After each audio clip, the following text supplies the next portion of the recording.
একটা মেয়ে সবকিছু ঢেকেছে, মনে করেন চোখটা ঢাকে নাই, এই চোখ দুটো দেখেই একটা ছেলে তার প্রেমে করতে পারে।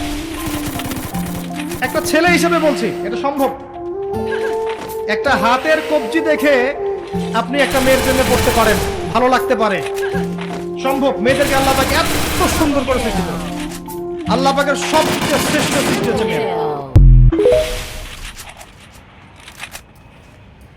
আজকে যদিও মন আমার কথা আপনাদেরকে বুঝতে দিবে না, মন যদিও বিবেক বুঝতে দিবে না, বুদ্ধি বুঝতে দিবে না, আমাদের বিদ্যা আমাদেরকে বুঝতে দেয় না, সমাজ পরিবেশ আমাদেরকে বুঝতে দেয় না, শয়তান তো আসেই আছে, সেও আমাদেরকে বুঝতে দেয় না।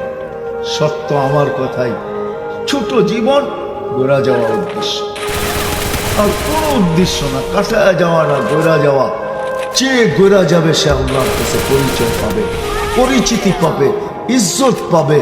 যেরকম ফেরাউনের কৃতদাসী গোড়া গেছে, আজও সুগ্রাম বাংলায়, আজও।